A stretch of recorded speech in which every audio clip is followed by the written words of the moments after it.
Attention.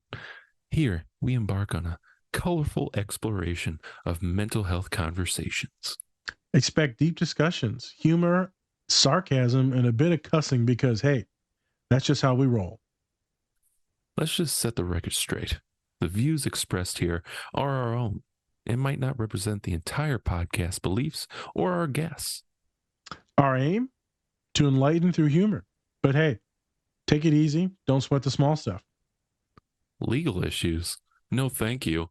We prefer to keep this space lawsuit free. So gear up, enjoy yourselves, and join us in navigating the colorful world of mental health on the Different Spectrums podcast. Bye. Thank you. Hey, everybody, we back again. We back. Okay. Wow. I'm Spencer. And of course, we have our licensed clinical therapist, Nas. Hello. Howdy doody. Howdy doody. All right. This is the Different Spectrums podcast where we talk about movies, shows, and the mental health aspects that surround them. We also like to have some laughs, so don't take us too seriously. Or do. That's completely up to you. You almost forgot your line. Wow. I did. I was having fun listening to you. You're just thinking about that screen recording crap right now. I know I was listening to you. Okay, whatever you say. Yeah. Don't forget to run up those likes for us. We'd really appreciate it. So today we have a very special guest. They are a communications manager as well as an active in the social work realm, as it be. Please welcome Ashley Wilson to the show. Me. Yeah. So nice excited to have you on. Yeah. Yes.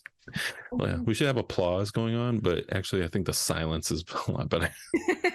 I don't think you can hear my claps because my microphone works very well. Nothing. All right. So thank you for being on, and we will be getting to you later.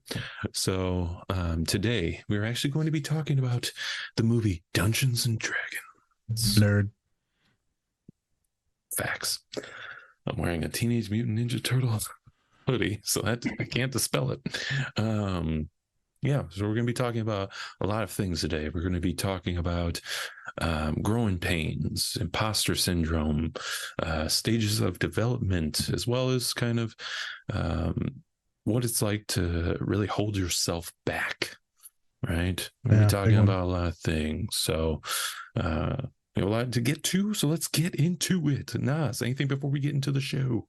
Yes. Okay. Yes. Now, well said. We are going to get into the character Simon a good amount, and then Zenik. We're going to have some fun talks, like you said, about holding yourself back. You know, why do we do this? How does this happen? Why does it get so bad? We'll probably talk a little bit about autism, like we always do, and especially with our neurodivergent guest here today. Yes. And then, of course, everyone, remember that there are questions and polls that you can fill out on Spotify. So if you're on there, go ahead and fill those out. You're more than welcome to share, look at all the screeners and different things, resources and apps that we have in our link tree. And yeah, so I'm excited to get into this. This might be a long one because we got stuff to get to. You know, it depends. It depends if Ashley's a talker or not. We about to find out. We about to find out. About 4 minutes of a podcast. All right, let's get into it. Whoop whoop. Whoop whoop. Ooh. Hey, there you go. Yeah. There you go. Get into it. Okay. Hey everyone, I'm here to talk about our new collaborator, Toink Toys. They have a wide selection of, you guessed it, toys and other great collectibles. They have products from Marvel, Star Wars, Harry Potter, and everything pop culture. You could say they put the toy in Toink. So go check them out at toink.com and use our code Different Spectrums Podcast to get 10% off your entire order today. No one can hold a candle to this trick.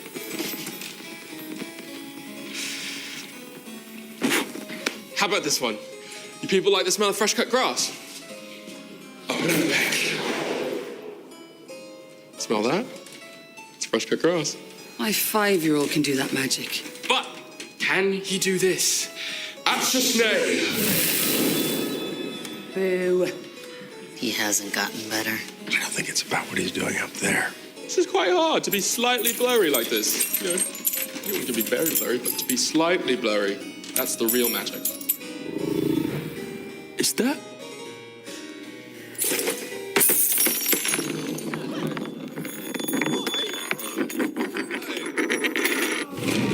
He's nicking our bits and bobs. That's it. It's not what you think. It's all part of the act. He's lying. Get him!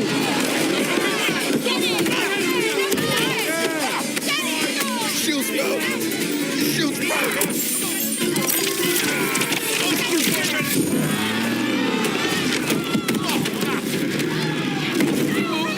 That wasn't a shield spell.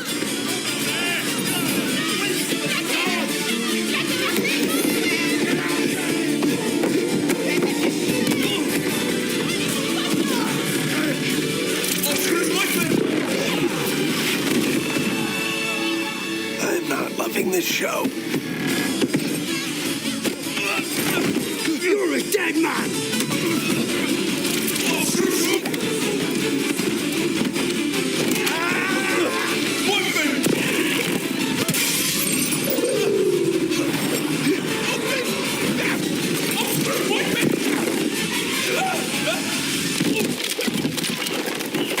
Simon? Oh, God. Staying for an encore? Get me out of here. This is where I leave you. Wish you every success on your journey. You're not coming? Would that I could. This is your quest.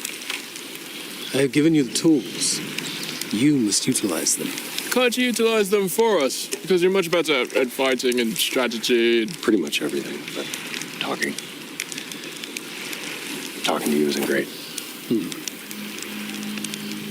In those instances where faith wanes and doubt waxes, I recall a tenet of the ancients. Okay.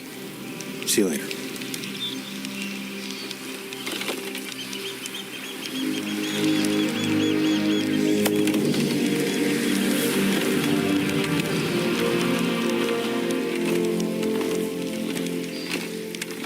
There he goes.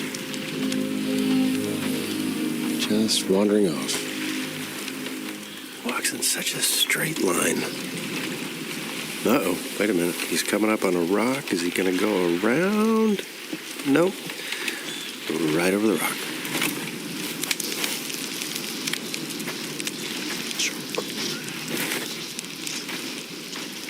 What are you mumbling?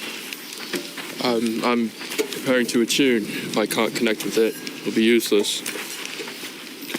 That's a lot of pressure, given all we went through to get it. Yeah, I realize that. So entire fate rests on you.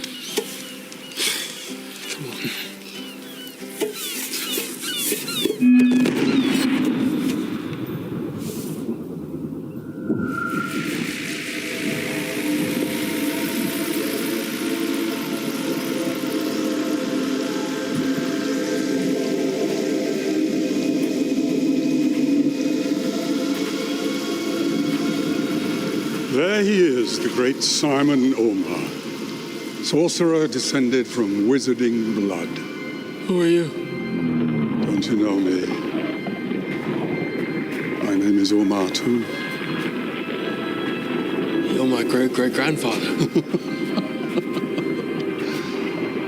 That's quite a helm. What makes you think you're worthy of it? I believe in myself. You're asking me? No, I'm sure. I'm a great sorcerer. Are you now? Funny thing about magic.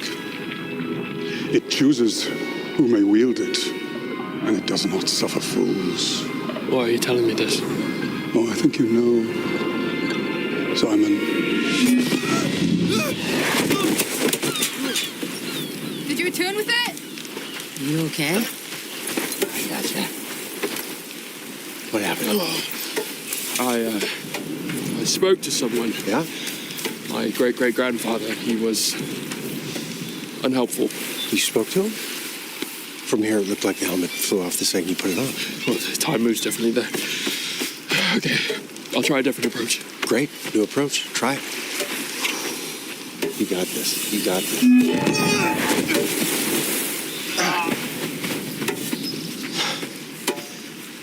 You're getting better. You don't fly as far. Stick with it. We have 6 hours till we leave for Neverwinter. You fail, I never get my family back. Brilliant. What is this place? A Harper's Sanctuary. But surely your friend Edgin already knew that. How do you know I was a Harper? You may have forsworn your oath, but your oath hasn't forsworn you. Just because that sentence is symmetrical doesn't make it not nonsense. Why do you wish to rob Fitzwilliam? He stole Edgin's daughter and a great deal of treasure from us. Also a tablet of reawakening. He doesn't need to know all that. I was just... In other words, Forge is a real son of a bitch. So you blame his mother for his corruption? What? No, it's an expression. I see. I do not traffic in colloquialisms. You're not a lot of fun, are you?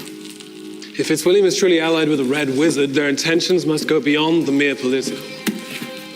Over a century ago, the necromancer Zast Tam was one of 8 Zulkirs who ruled the nation of Thay. Great history lesson. But Tam's hunger for power was absolute. On the eve of the solstice, the residents of the capsule gathered for a celebration.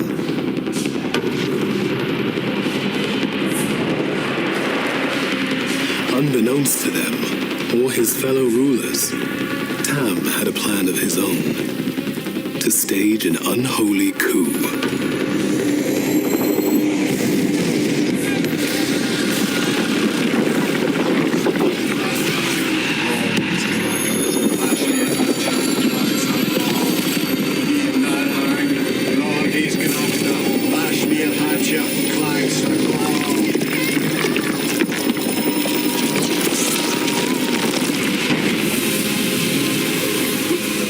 He unleashed the beckoning death, a spell that would consume the souls of all who beheld it, enslaving them to his will. With the aid of his red wizards, Zastam created an army of the undead, allowing him to conquer the entire nation. Saz's power extends no further than the borders of Thay. I suspect he and his red wizards will not be content until they have infected the whole of Faerun with their maleficence. You done? Because we already know that Red Wizards are bad. And so does Forge. The question remains, if they helped him to take power, what do they stand to gain? Sounds like we have a common enemy. You give us that helmet, we take Forge down. No one stays lord without a fortune to back him up. And the Red Wizards lose their puppet. What will become of the wealth you burgle? What does that matter? I will not be complicit in the illicit use of ill-gotten booty. Fine. We'll divide it amongst the townspeople. Swear to it. What? Place your hand on this Harper's seal and swear that you will indeed distribute all the wealth you take amongst the people of Neverwinter. Sure, fine.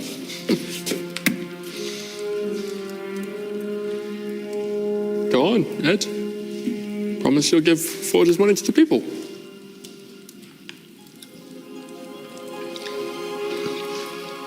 Promise I'll give Forge's money to the people of Neverwinter. Keep this.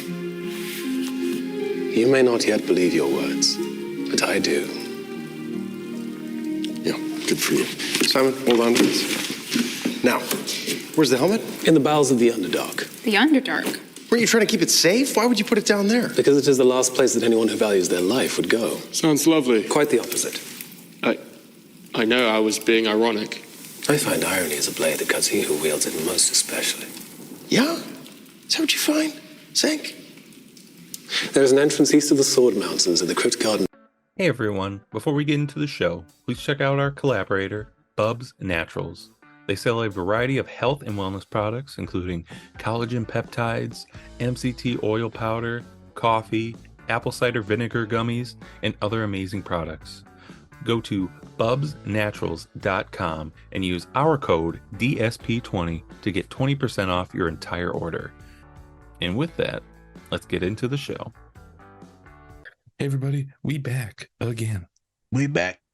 We back and we're live. All I can think of is Ninja Turtles right now. So was back as a turtle? We're turtling. Back as a turtle. We're That doesn't turtling. sound good. That's not what you We're want. turtling real good right now. All right, we're back. Is the ooze. All right, go ahead, This must be a Spencer. long show. All I'm right. lost. I'm in the sauce. All right, I'll get back into it. So, like I said, We're going to be doing Dungeons and Dragons today, Honor Among Thieves. But first, let's get to our guest. So, Ashley, let's get to know you. Let's what are you all about, and how did you get to be on our podcast? I think that was a setup for a question.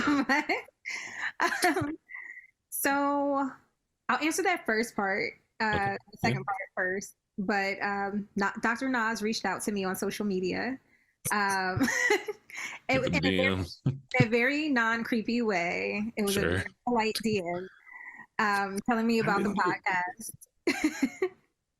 Yep. And it prompted me. I was completely interested because these are topics that I advocate for. So absolutely, I'm a neurodivergent. I have worked with neurodivergent children in the past in therapy.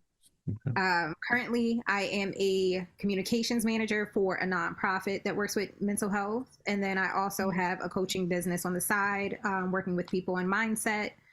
And aside from that, I mean, I love all things fun. I feel like play therapy is like something that I'm super passionate about. I'm looking to go more into that in the future after I get my license. And Dungeons and Dragons. So I actually just had my introduction into Dungeons and Dragons recently. It was something that I've always been interested in learning about. And I posted a question on TikTok asking people, how do you play Dungeons and Dragons? And I honestly was overwhelmed with the response that I got. So I can understand why this movie was like such a big deal for people when it came out. And I'm looking forward to a part 2 potentially in the future. But that is not about me. That is about the movie. And I'm not sure where else to go from there. That's all right. That's all right. That's why we got questions. So people know, or they should know, that, you know, being a therapist, social worker, it's a very tough job. It's a very tough one because there's a lot of things you have to deal with. I kind of want to know, like, what made you want to get into this field that's, you know, not really necessarily all about glamour or anything like that. It's, you know, all about working with people. So what kind of made you want to get into this field? So interesting enough, after getting my first master's, which was in strategic communications, I actually did my thesis on, it's kind of an interesting topic, but how Fortune 500 companies were using diversity and inclusion training to pretty much like overcome lawsuits more so than to actually help people with their issues. Believe it. That they were causing. And I looked at how those industries, especially like tech, were affecting people of color specifically. Mm-hmm. So once I found out the reasons why many of the Fortune 500 companies even needed diversity and inclusion training, that's what my specialty was training and development. Mm-hmm. One, I had came up with the idea of using virtual reality as a training tool. Okay. To put people in other people's shoes. So that way you would be able to put on a headset and you would experience what it's like for somebody in those environments of a different culture than you. Mm-hmm. What I realized by the end of my research was that I did not want to help Fortune 500 companies overcome their lawsuits just by creating a program that would temporarily fix a long-term problem, but rather help the people who these challenges were actually affecting. Okay. So makes sense. That is what kind of flung me soon after I came out my first master's. I went back for a second master's. Okay. In social work. So that was what it was. And then it was outside of that. There were just a bunch of things that I had experienced in my life personally. I've lost siblings to substance recovery. I've experienced that in my other family. Mm-hmm. So there were just a lot of different cultural issues, societal issues that I just was like emotionally attached to, where it was like, I want to do something. I'm not able to do enough. I feel like by being a trainer or just simply by doing training and development for these type of corporate companies. So that is actually what flung me into social work, was because I wanted to put the boots to the ground and be able to help people either micro or macro. Yep. Makes sense. Yeah. Makes sense. Is the family cool that you're a social worker? I know a lot of folks are like, oh, you're a social worker. They're like, you're going to be poor the rest of your life. Did anyone give you any shit for that? I don't have any social workers in my family, so Okay. no. I come from a family of teachers and a family of nurses. Oh, well, Yeah. there you go. That makes sense. It was, I got more slack when they thought I wanted to be a graphic designer. Which That I makes still You're not do. helping people. Well, hey, look, one graphic at a time. Yeah. I feel Yeah, that. no. So you got a bunch of teaching and folks doing pedagogy out there. You're just doing it in a different way, right? And trying to help people mentally. Okay. All right, nice. I'm sure Spence might ask it, but I was going to ask. Neurodivergent, what does that mean for you? Does that mean other like mental health things, or is that being on the spectrum? What is that for you? And then how long have you known that or been diagnosed or self-diagnosed? Okay, so ADHD has been something I have always suffered with. Or I don't want to say suffered with. It's not really something that I would say it's something I have Dealt with. It's something I've dealt with, but it's also very entertaining at times because I laugh at myself for a lot of things that I know I struggle with. And my mom struggles with the same thing. So there's just been certain times where we may have seen something that was like, it might have been for medication or something. It's like, oh yeah, I fit into those boxes, but I don't think I'm taking medication for that. And then I am on the spectrum as well. I am later in life figured out that I am diagnosed with that. What I think overall, when I was younger, I'm an only child, so there's always that kind of thing that kind of plays a part into just some of my personality things. Mm-hmm. But I've just always been socially, very much social anxiety, but I'm very much a social person at the same time. Like I love being around people, but I just don't, I overthink a lot of different things when it comes to perfection. That would be definitely one. I have OCD. That's another. But just like overthinking, I guess a lot of times how people perceive me, not understanding what people mean sometimes, or even certain emotional cues and things like that. Yeah. So throughout life, it's just always been kind of like a little bit of a struggle trying to find where I fit. And now that I'm in my zone where I am now, and I think I also can relate this back to the Dungeons and Dragons. It's like these different life stages where the place where I'm at in my life now, I'm so confident in all of the things that I've learned throughout my life that have helped me become the person that I am today. Nice. So you're like Simon at the end with full helmet and just like doing your thing and sorcering. Yes, I'm level 10 mastery of wizardry. Punching all your ancestors in the face. You're like, I'm working with my ancestors, not against them. Well, not in this case. All right. So then for you, does that mean like, do you still kind of deal with like that masking or anything like that on a daily basis? Or have you gotten a little bit better with kind of just being yourself instead of trying to, blend in with kind of everyone else? I would say I still have moments of masking, just because there are those moments, I would say, where there are these movie moments where there's like where a person is talking to somebody and then it just kind of pauses and then the person is like talking directly to the camera. I have those moments all the time. Like talking in this to the very viewers. moment. Yep. I do. And it's, for the most, like I have come to the point in life where, like I said, I'm able to just laugh at the things because I find them funny myself. And I don't take anything too serious. Good. And I think that is the biggest part, is that a lot of times we are our hardest critic. A lot of people beat themselves up because of things that they wish that they could change about themselves. But strength-based, if you're able to kind of like work with what may be a challenge, it might actually be a strength. Mm-hmm. Yeah. It can get weird, man, with the masking and being just awkward or just different in general. And we get lost. And like you said earlier, you'd be driving or you'd be walking somewhere, right? And you just in some other place. And you're like, what the hell? How did I even get here? So that's some of the ADHD, some of that's the autism. We'll just kind of dissociate. And I'd be like, I don't even know how I got to work. Did I run that light? I don't know. Did I hit someone? I don't know. Did I hit someone? I might hit someone. Yeah, you never want to hear that. Not that part. We're looking for a blue key. Like, oh no. I don't know who How it did I was. end up with this red key? Well, Yeah. I'm telling you. Well, I'm glad you're on the show today, and hopefully you can be as unmasked as you need to be, because we ain't judging shit. Everyone usually unmasked pretty well. Most podcasts that people come onto, they're usually pretty masked up, super professional, being like trying to super articulate. You can be articulate if you want, and obviously certain points we will be on the show.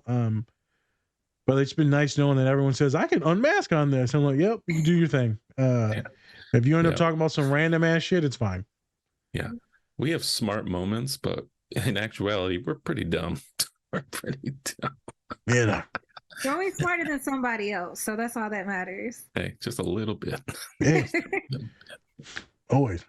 I can hear my father saying, "Man, you ain't that smart, boy. You ain't dumb. You also well, no, you're dumb. Yeah, you just dumb." My father will get lost in words, and he'll just be like, he'll say something, and then he'll morph it into something else. I'm like, thank you. Hey, I am so proud, but sometimes you are so disappointed. Like, what? Yeah. Wait a minute. How did that? What? You just like all the bad parts of your mama. I'm like, oh my goodness. Like, it's my birthday. God. I'm 9. Like, what is this? Jesus. Right. Yeah, we're gonna have some fun with this when we talk about Simon. Yes. Spence, you got anything else for him? No, I think we're good. I think we should get into Dungeons and Dragons. Let's do it. Yes. So just a little Spencer, I had a theory, and this could be the first time. I probably should have prepped you for this. I would like you to introduce what the movie's about, or the scenes, not all of them, but like kind of wrong. Kind of wrong. Okay. But like not good, not well. And so we usually articulate everything that kind of happened and all that. Because the last time we did Lilo and Stitch, it was so funny because you're just like, they're aliens. Right? You know, it's just people walking. Yep. I thought it was very funny. And so I figured maybe moving forward should have prompted you for this. Is that you do it, but wrong. I'll try and I'm going to overthink it. Yeah, I know. You'll just be like, Squidward. And now nobody knows what the fuck I'm talking about. Great. Do whatever you want, man. Do whatever you want. I'm sorry. Cool. Why would you give me the option and then say, do what you want? Do it this way. Actually, don't. Thanks. Well, you'll probably fuck it up no matter what now that I've overstimulated that. you. Yeah, I'm glad. This is really professional. Thank you. So this white guy, are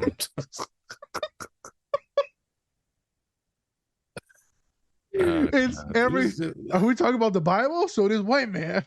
Which one? He has risen. Hey. And there goes our religious followers. We just got canceled. Oh, okay, good. Hey, good. Hey. All right. So this is pretty much just a movie version of the game Dungeons and Dragons, right? Yep. Pretty simple. It's in the title. Don't have to really go further with that. But it's pretty much about Edgin, who is who lost his wife, and now he's trying, and then he lost his daughter because he went to prison for a few years, and then so now he's on this quest to find this tablet that'll help resurrect his dead wife, which, let's be honest, in every movie when you try to resurrect a loved one, doesn't work out well. Not usually. Harry Potter, they thought about it, didn't do it because it would have been bad. Yep. And so they're on this quest, and so we have all of these different characters that are in it. It's just like a game of Dungeons and Dragons. Literally, they're on this quest. You have different characters, and then you also have you're trying to defeat this evil witch or whatever, the red robes or some shit. Just watched it. Yeah, Red Witch. All the witches always red. What is this? Why is it always red? You can't even have no yellow witch. Blood, I don't know. Yellow witch. This the green. This the green witch. This the green one.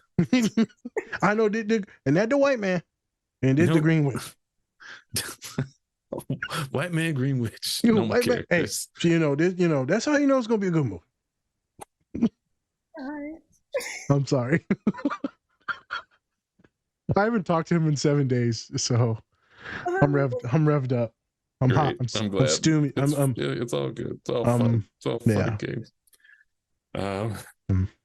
Yeah. So it's all about them trying to rescue Edgin's daughter, and then save the land or save the world from pretty much being zombies. Yep. Pretty much. That's pretty much it. That's what it is. And then there's the trials and tribulations that everyone goes through, right? Their own little sub stories. Yes, and they did a good job within like 2 hours, kind of giving everyone like their own little backstory and kind of fleshing out all the characters. That's why I thought they did a really good job on. And then they kept it with the comedy. It's also a comedy, so that also helps too. Then you got Michelle Rodriguez. Who doesn't love Michelle Rodriguez? I'm telling you, you know I like her because she'll beat your ass. So that's why I like me an aggressive masculine woman. I like it when they can punch me and it hurts. I want you to carry me into the bedroom. I want you to be stronger than me. Right? I just want to see some shoulder striations. I feel like I'm pushing a shopping cart. Look like a Muppet pushing a shopping cart. I loved her. I love how like she's insecure though about like that guy that she left or something like that. Wasn't he like super Bradley massive? Cooper, which is hilarious. I thought that was a great cameo. Yeah. It was so good, this movie. Unexpectedly good. Very surprising. And you kind of wish it made more money because it was so good, but like I understand why people were kind of hesitant on it, especially with Dungeons and Dragons, because it's a role-playing game and some people kind of find it a little complicated. I think at least I kind of from an outside glance, I'm kind of like Dungeons and Dragons seems like you have to have a really good imagination and everything like that. And I'm just like, I don't know. So it has to keep your attention. You could be a dungeon master. You could be.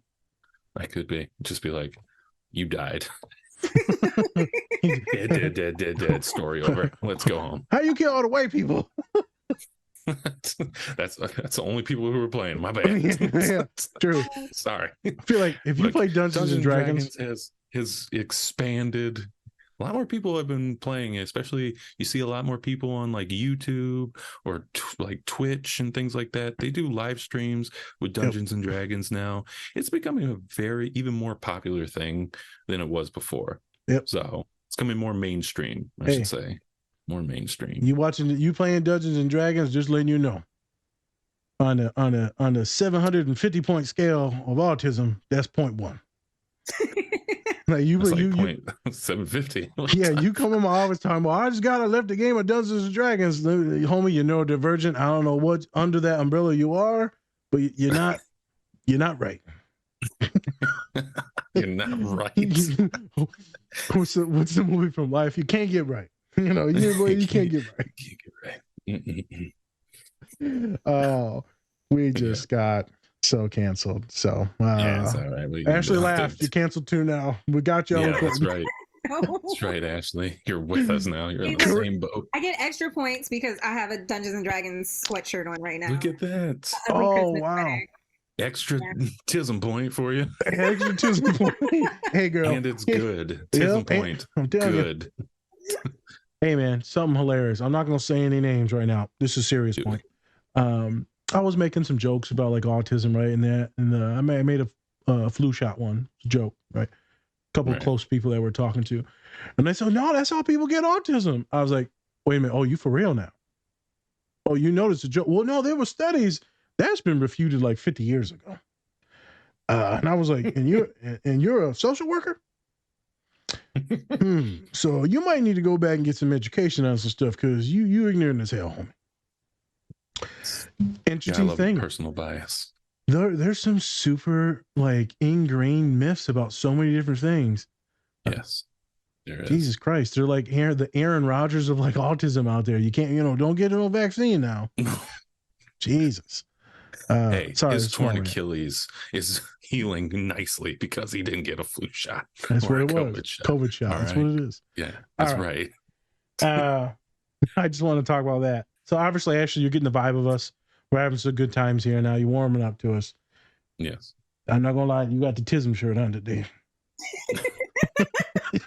She said, "Hey, might as well just have a sticker that just says Tism." she owns it though. Yes, she owns it. That's all right. To be fair, the only reason why I never played Dungeons and Dragons because I didn't have friends that did play it, and then my students all played it. They had me create a character, and then so we played it together. It was fun. It was good. There are discords, like full on community discords where you can literally sign up and they run them through voice chat. You can do voice chat or you can do text. Yep. It's a see, that's the thing. I think even though we skipped Dungeons and Dragons, but we did other things, right? Like video games and stuff like that. You play like Halo like online and stuff. That's a whole other realm, right? Of like especially building your character up, trying to get to the next level. It's pretty much all the same stuff. Create a character. One's on a board. Have you played Borderlands? Yes. So there's Tiny Tina's Wonderland, which is modeled after Dungeons and Dragons. Oh, that's pretty cool. I haven't played that one. I mainly played like the third Borderlands. Okay. I think it was the third one. That was the last one I played. So, but yeah, everyone says they like that. Was it Tina? Tiny Tina's Wonderland. There it is. Tiny Tina. Tiny Tina. It's my stage name. I thought it was Black Lavender. No, Tiny Tina. Or let me tell you something. Chocolate sauce? Chocolate sauce. Oh, that's the worst stripper name ever. I'm an exotic dancer, not a stripper. Wow, sorry. My bad. Don't want to offend. I got a whole routine. Next to the stage, chocolate sauce. What's the worst name ever? What's your stage name? Bacon grease. Oh my God. Okay, let's get to the scenes. Good Lord. All right, we've done our ADHD stuff. Yeah, we're gonna talk now. Yes, this is serious. Yep. I'll do this one and then we'll kick it to Spence. Actually, what made you want to do this movie, and what made you want us to talk about this? And then we've picked out some scenes. Why'd you pick out some of these scenes, and like, why did you pick the movie? I picked the movie because I felt like it was just super relatable. I feel like life, the way I think about life, is like a journey, or a quest. It could be a quest that we go that we go on, and throughout that quest, there are different things that we have to achieve, or different challenges that we have to overcome in order to get to where we want to be at the end. Or whatever it is we're trying to achieve at the end. And sometimes we can go about that alone, or we can go at it with our friends or the resources, the support systems that we have that are constantly pushing us along the journey. For real? Yeah. Quest. So if I go into therapy and I'm like, you're telling me you're on a quest. They're like, Nas, I'm not paying for this. You just like roll these dice. Hey, I've got that loaded dice in my office. I got a student with that the other day. If you roll a 7, you're out. Yeah. You roll a 7, your father hates you. Oh my God. Of course it lands on Didn't 7. have to roll that, but I knew it. Come on, 7. Okay. But it makes sense. A quest in relating it to life. There's always obstacles, things in the way. Yes. Yeah, I completely agree with it. Yeah. Go ahead, Spence. Yeah. And also kind of going along with that, especially in the movie, they like to, especially in the board game as well, it's like you take these little, like even the most little things, and they could be like saving you from the whole thing, right? So just like Holga, she had that little staff from her ex that she had that actually became a magical staff that they could use to teleport through everything, and that what saved the day. Yeah. Right. So all these little things, the little chances you take, or these little items that you can take, can always come back and help you, or sometimes they could hurt you too. So that kind of goes in with life. Yeah. It makes me think about when I'm working with clients and they talk about, how they're screwed. And then we talk about how the miracle of just me and them being in the same room at the same time. Mm-hmm. I said, you know how much shit had to happen for me and you to get here at this moment in time, this moment in life? This can't just be random. This can't be. Mm-hmm. One small move this way, I'm dead. One small move that way, you drop out of school, you're incarcerated. This is my story.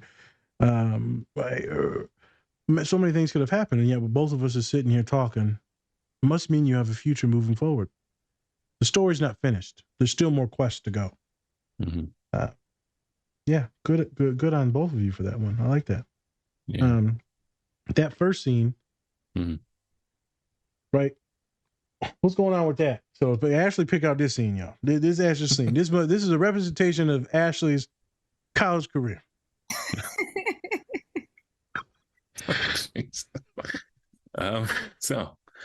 In this scene, Simon, who we met in like the first part of the show, he's reintroduced, and he's doing all these like little magic tricks and saying some bad jokes at the same time, having a show, right?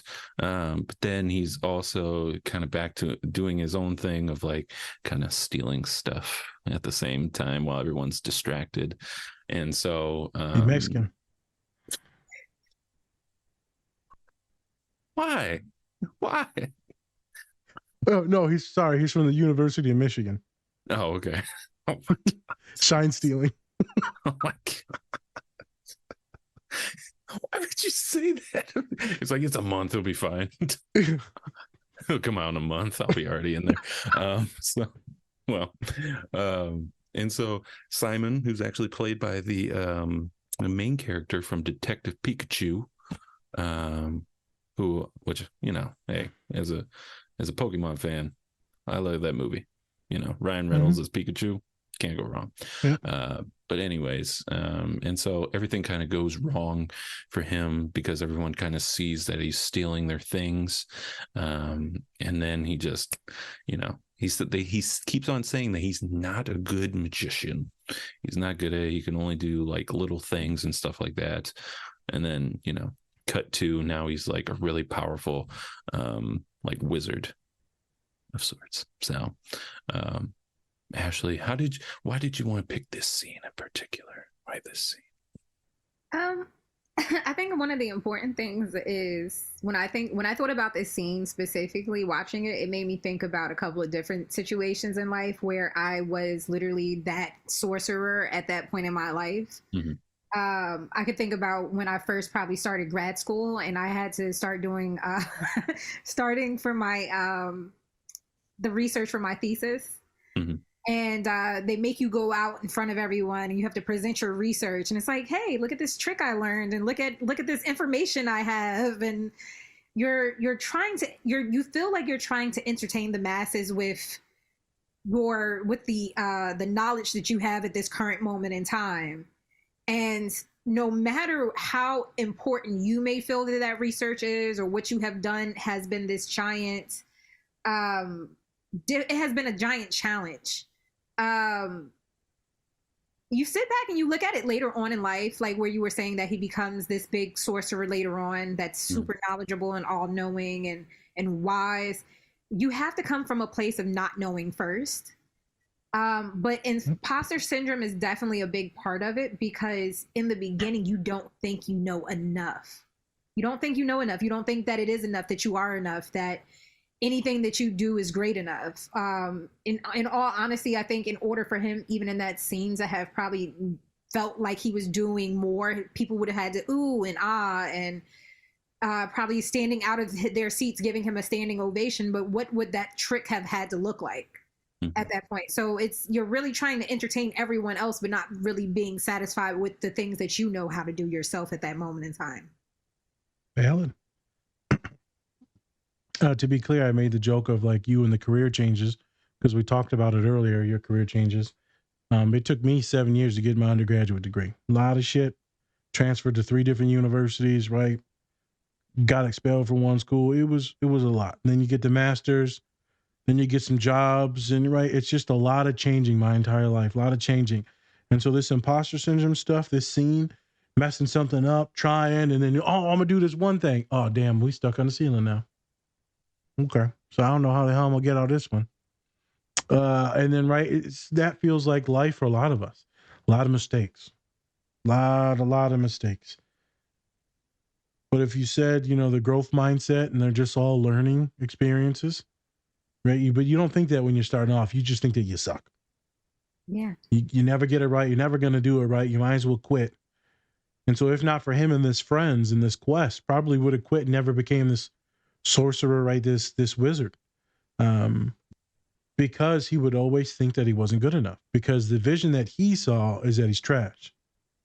So what's he do? He puts on these shows and he's pickpocketing folks because you've given up on some of your dreams.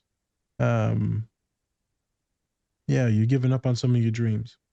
So I like that he has a good story arc, Spence, but I feel like many people can relate to him screwing up like this. The other scenes where he becomes like the full wizard and all that, got the powers of doing cool shit. Maybe not a lot of people can relate to that because they're not there yet. Right? When is that? And some people, like even me, do you even know when you are there? Like when you've arrived? Do you know? I don't know. I was talking to my father today. So this is pretty cool, man. He's like, what are you talking about?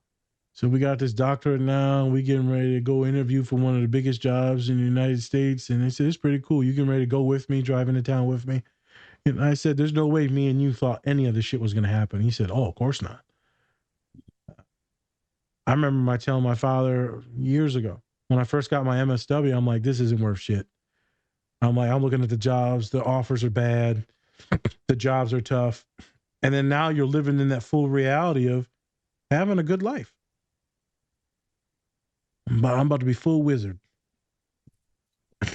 Full wizard.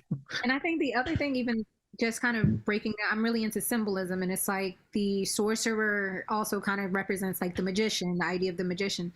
The magician is us at our highest peak being able to create the world that we want for ourselves. Correct. And I think basically whatever you pour more into yourself, whether it's fear or if it's, confidence, you'll go in either direction. Just like how, I guess even in the movie, we'll get to that part later about the red sorceresses? Yes, I believe so. He could have became evil. If he had went in a different direction, he could have became an evil sorcerer, but that's not what he chose. He chose to, follow the good, the things that his family had instilled in him, the things that he had learned from his friends, the things that he kept close to him as far as his values and his morals were concerned. Even though he was stealing, he was a thief.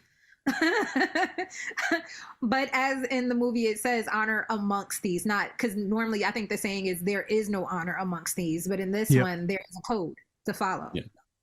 Yep. Hey, if you got to steal, obviously I ain't condoning no one stealing nothing, but grew up poor, and so there was some stuff that was going on. People were stealing and reselling stuff, right? I grew up around that, so I ain't knocking no one, but if you're doing it just to mess around and get your jollies off, I don't approve.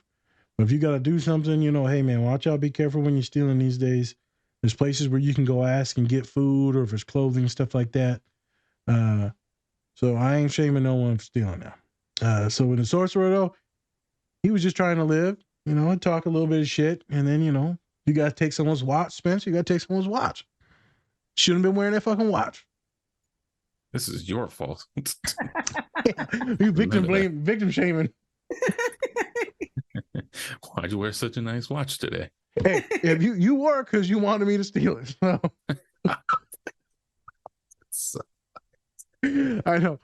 Everyone, this is obviously sarcasm. Look, we're going to be having a attention intro for the beginning of every podcast from now on. So now we won't be having to have to say that every 10 minutes. Correct. It's just a joke. It's just a joke. We did go.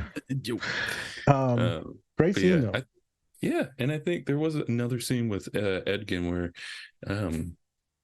after Simon realizes that he can't use the helmet, like they're ready to give up, ready to stop, and then Edgin, and then Simon goes like, why do you not just give up?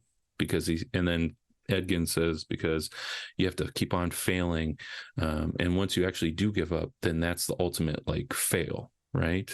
Like that's it. So you always have to kind of keep on trying, and even though you fail most of the time, there could be that one time where you actually do succeed. And so it's like a lot of people that do want to give up, that's sometimes it might feel like the ultimate failure for some people, right? It's like they have to keep on trying and keep on failing in order to even try to feel that, that you're successful. So, I mean, everyone has like those stories in their lives where you're at your lowest and it feels like you can't get lower. But you know what? There's always something that could make you go up in whatever it is that you do. So yeah. It's not a loss until you've actually fully given up. And there's a difference between giving up and pivoting. Yeah. They're like, oh, well, now you're bullshitting us. No, I'm not bullshitting. There's a difference between pivoting to something else that is more prosperous than the thing that you're doing.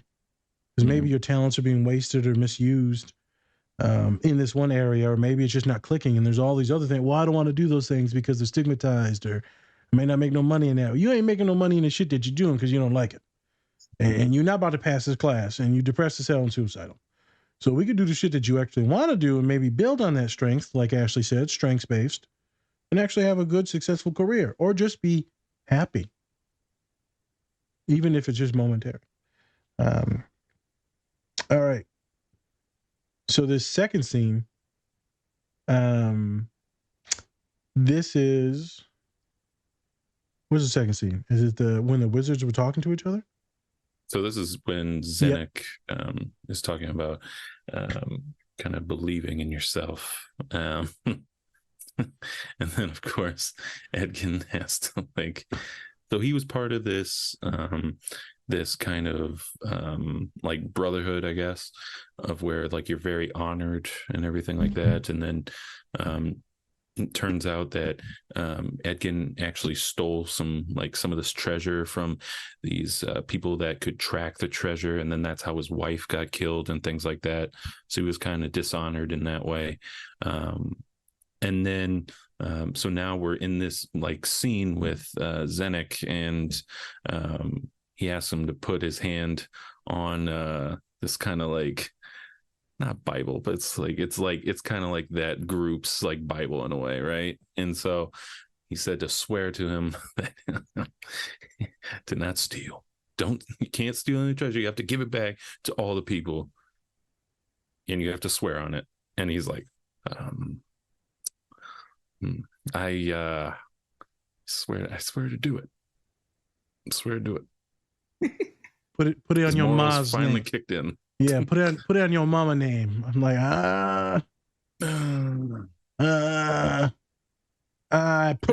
blah blah blah. Oh, that works. Yeah. Say I promise. Nope, I ain't saying that. Pinky promise? Yeah. Ashley, what was up with this scene? Why did you choose this scene? Well, I think one, even what you were saying about Edkin, is that how you say it? I think it's Edgin. Edgin. Yeah. Again. Again. Now I can't stop saying it. I have that too. The echolay will kick in. I'll just be like 7.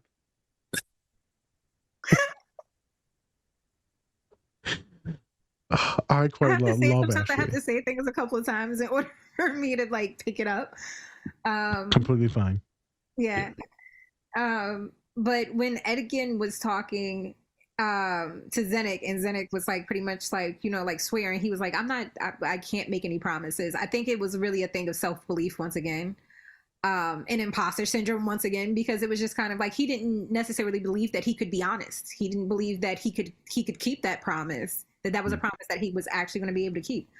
And then I think I also want to transfer over to Zenek, because there's this conversation, I think, was it between him and Simon, where there was some sarcasm and Simon didn't really understand. Irony. Yeah. So there have definitely been times where someone has said something to me that it was a very serious moment, and it's like, are you being serious right now, or is it sarcasm? Is it what is this? I'm having a hard time understanding what this is. And I feel like there was a perfect example of that in that moment. Because sometimes things get lost in translation, honestly, especially when you're on the spectrum. It just happens. You just sometimes don't understand what someone means, and there's nothing wrong with like second following it up to make sure that you understand what's going on. But yeah, kudos to both of those guys, because in that scene, I feel like both areas, as far as like not believing in yourself, not yet anyway, because I feel like there comes a point where he later on believes in himself again. That he did not believe in himself in that midpoint earlier on. Right. Facts. Yeah. And I also think like, it's kind of with that, it like, have y'all ever had that point where like you explain, like, especially when you're talking to somebody who's like on the spectrum, like you say a joke and they're like, I don't know what you mean. Can you explain it? I'm just like, there's no fucking point now. Like what? That's the whole point of the joke. Like I don't even get it myself. I just said it. Like, can why can't you? Where I've had to sit with something and then I realized it was funny and I ended up laughing later on. Dead silence, and you're like, 5 minutes later. Happens to me all the time in therapy. Spence, I'll be sitting there talking to a kid that's on the spectrum, or at least I haven't baptized him with autism yet, and I'll say some jokes, and then I'm avoidant as well at times, and so but I didn't see any like smiling or gesturing. And I'll go, that was a joke. And then they'll start laughing. And then because it's so dry, as my homegirl, Dr. Brown said last Sunday, it's like, Nas, I love your dry humor. I never knew I had dry humor until a bunch of students razzed me about it during a presentation. I was like, oh, my shit's dry. I did not know that. I thought it was, yes. Yeah, that shit is, that's just ashy. Your jokes are ashy as hell. You need some lotion on no them cocoa jokes. butter is gonna work with that. Yeah, I got that again. Stage name, bacon grease. But it's like you'll say things to some folks and they'll go over their head. But me, I pick up on a lot of stuff. Pick up on mostly everything. At times, Spencer will say things. Other people will say things right over my head. And I'll just be like, oh, yeah. And they'll be like, Nas, I didn't mean that, right? Or that was a joke, or I was being sarcastic. I'm like, oh, shit, it sounded like real. Mm-hmm. And the tone, the inflection, how you delivered it, it sounded real. Like, nah, man, I'm just playing. I think, looking back at it now, if I'm going to therapeutize myself, I think I quite often get overwhelmed with people that make a lot of jokes and that are being like too fuddy-duddy. And I'm like, bruh, like, can't you just be real? Can't you just like sit? And why do I have to fucking decipher everything with you? It's too much. Fair. I remember telling my nephew this. I was like, bro, I can't fuck with you because you just talk too much shit. You talk too damn much when it comes to just all this. Well, you're always saying this wild stuff. He's like, no, I'm just playing. I'm like, dog, I don't want to be. I'm believing what you just said. And I'm playing. It used to be so bad. It's gotten better now. Right. Still, he did it to me the other day. We was talking. He said something. I was for real. He's like, no. I'm like, why do you do this? Would you enjoy fucking with me? I only brought it up because I remember this other human that did a lot too, and I checked him. He was like, damn, man, chill. Like, no, man, like, you don't understand. You're saying too much sideways stuff. It's hard to comprehend what's going on. Mm-hmm. I can't tell if you're cool with me or if I'm about to whoop your ass. I know what you mean. Yeah, like, is this serious? Because I'm taking it in good faith, but also now I'm starting to question how you feel. It creates a lot of anxiety, a lot of masking. It gets weird. And Ashley, it sounds like you're vibing with some of that. I definitely am. I actually experienced that in a marriage prior. But that is the reason why it was a prior marriage and not current, because there was a lot of that going on. And it at some point it can, I think there's a thin line between humor and then, like, in a sense, kind of bullying people. Yep. And it doesn't, anything that doesn't make you feel good, I feel like is just not healthy. And once you kind of make that known to the other person where your boundary is, and if they don't understand that or respect that, then I think that's when you kind of have to question that person's relationship with you, because what are their intentions at that point?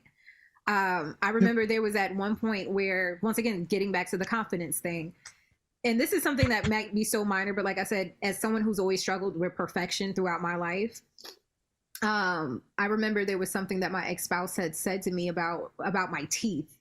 And I went out that following week and I got braces. Okay. Because it was that, it hurt my feelings that severe. Were they trying to be derogatory and put you down, or were I wonder what the context was of that. She said I had an alligator bite. And I didn't understand. Let me just tell you. So when I think about an alligator, I think about like I don't know, like yeah, like they have like, I don't know what kind of teeth that means exactly, but it doesn't sound like anything that's like nice. And I'm just trying to comprehend, like, how did this shit come up? Like, were they just like, motherfucker, you ugly? Or were they like, hey, I'm concerned about your teeth? Concerned. You look like you're about to eat me. Hey man, you bit the top of my lip off when we was making out, you say. Oh my God. I'm sorry. No, it's okay, because I'm really trying to remember like how that even became like a roast. Like how did we even end up there? I don't remember. Yeah, and like, honestly, you doing alligator mouth like, damn, it's out the gate. Damn, motherfucker. I said, how was your day? Ashley was just sitting there like, well, frick me. And it was like one of those things where I felt like it just pushed me off the edge because of the simple fact that when I was younger, I would get caught like Bucky Beaver, certain things that happened to you in your childhood that were like traumatizing. As an adult, when you are able to kind of like go out on your own and change things, and like if you don't like something about yourself, you can fix it with no problem. Whereas if you're a kid and you don't like something about yourself, you have to kind of rely on your parents for their support or their financial backing or whatever it is. But it was just like little things like that, like my little insecurities. I felt like she picked at everything that she knew I didn't like about myself. Even if it wasn't something that was like drastic or something that needed to be changed, but she knew it bothered me, and that was the reason why she did it. So that's not good. That's not good. Yeah, so it was just completely unhealthy. Unhealthy, like folks will do that. Like me and Spence talk about on the pod all the time. We love to tease each other. We love to tease other folks. Hell, I tease my clients. But it's never on something that will destroy them. It's something that we both know that's available and fair play. But to tease someone's weakness, or right, Spence never would do that to me. It's too easy. Yeah. Oh, hey, by the way, yeah, you like a channel. You like something subtle but small. It's never like, haha, your father's disabled and you're gonna lose him real soon. Like that. Oh my God. Yeah. I was being dramatic. But like, if you were to do that, I'd be like, well, I guess we're not friends no more. Yeah. Oh my God. That was pretty bad. Your father. Yeah. That's why everyone you love will die. Jesus. Oh my God. Ha ha. Just kidding. Yeah. Oh man. Well, I'm sorry that you had to go through that. That's terrible. But I'm happy that you are not in that anymore. Yeah, absolutely. And that's, I think, just another thing is being like a emotionally empathetic person, someone who like completely understands and respects people for regardless of how they feel. She actually didn't, this is no harm on her, but she struggled with PTSD. Yep. So there were just like a lot of things, traumas on both ends. I feel like that even as a person, just being a person going into a relationship, sometimes you don't understand those traumas. Yep. So when you're kind of blindsided, I feel like at some point you have to kind of make a decision about what's healthy for you, because sometimes people will say like, oh, well, I love this person, but it's like you can love someone and still create an emotionally safe space for yourself, create boundaries for yourself, create distance if needed from anything or anyone that's harming you. Yep. So that's just like a big thing that I'm pro advocacy as far as people taking whatever space they need to live their life the way whatever Correct. makes them the most happy. I want to say something and I forgot, Spence. My father brought out, because he saw her on Instagram. Someone was bullying me on my Instagram, and then Ashley came in there and was tearing them a new tush. Well, not being mean, but just being like empirical with data, right? Hey, this is what being autistic is, and they were just being horrific. So I actually restricted them so they couldn't respond anymore, that person, because I love that Ashley was sticking up for us on our page, but then also I'm like, okay, you don't need to respond anymore to this stuff, Ashley, because this might be harming you, because it might be spinning in your mind. When people send me nasty shit and I get to typing, it takes over my whole day. Yeah, it does. And I texted you literally right after that, like, hey, I appreciate you sticking up for us and checking that person. Just want to make sure you're cool. And then I was like, oh, by the way, you're going to sign up with us? Hey, so you know. Yeah. Hey, you can stick up for us, but we need you on the pod. I just want to give you a shout out for that, because you are empathetic, you are protecting, you are an educator, and a wonderful human for that. And I didn't forget that. And my father also wanted me to say thank you for that. Yes. And you can love someone. Let me get back to what you were talking about. I got a lot of students, they love their partners or their friends or whatever, but sometimes that friend isn't the best for them at that time. So you can still love that person and also dislike a lot of different things about that person, and then set boundaries or hold them accountable for those things that they are doing to harm you or to harm others. I deal with it a lot in the college age, because they go home and their parents may not be cool with, anxiety, depression, mental health, right? They're Black or brown students, international students, and so they're not the most affirming. Maybe they're queer, maybe they're on the spectrum, and then also trans, right? And so sometimes it's the not just protecting themselves, but the horrific stuff that their family members may say. And they're like, well, I don't want to hate my parents. You don't got to hate your parents. You still love your parents. You just dislike some of the things that they do. I just wanted to piggyback off that for folks on the spectrum to know it doesn't have to always be black and white. It's complicated. It's complicated. Hey everyone, I wanted to give a special shout out to our collaborator, Two Nerds Candle Company. Not only do they have great products, but they are also giving back to a great cause. You can tell that they take a lot of pride in making their candles. My favorite is Spock's Monday Coffee. They are also donating 10% annually to support Women in STEM, which stands for Science, Technology, Engineering, and Mathematics. You can use our code DSP or go to our link tree to get 20% off your entire order. We think that this company is great, and we think you will too, so go check them out. It's me, a Spencer, and I'm here to talk about our longtime collaborator, Cure Hydration.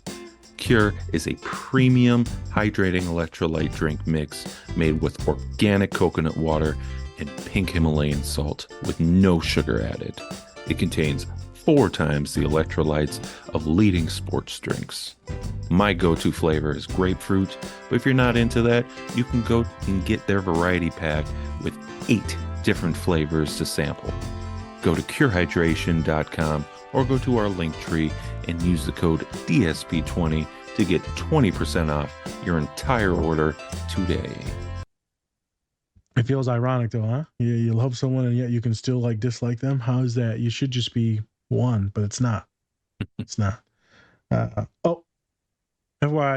we're gonna hold it. I'm gonna put this in the polls. But Xenix autistic, folks. What? It is what he, whoever wrote that character was autistic as hell. Shout out to you. Shout out to you. He did say he walked. He's like, yeah, he walks in such a straight line. He's like, oh, there's a rock in front of him. Will he go around it? Nope, he went over it. Yep. Committed to it all the way. Committed. There's only one way to do this, and it's getting done that way. Straight line. Gotta do it. The other day we were in a roundabout, and I said, this roundabout is as straight as me. Dry humor. No, it was just bad. This is bad. It's not really dry. I don't even know where that came from. I didn't even need to make that joke, and I just had to. Just out of nowhere. By the way, I'm gay. Every time, for some reason, every show you're like, I'm gay, but not really, kind of, maybe. I don't know. Hey, I posted a reel from Luca that talked about allyship, and I thought it was funny. Some people were hating on it, but the one guy posts, he's like, as a pan man, I don't want anyone to like kamikaze someone for me and like run them over on the street. And I just, I was like, correct. I didn't mean that.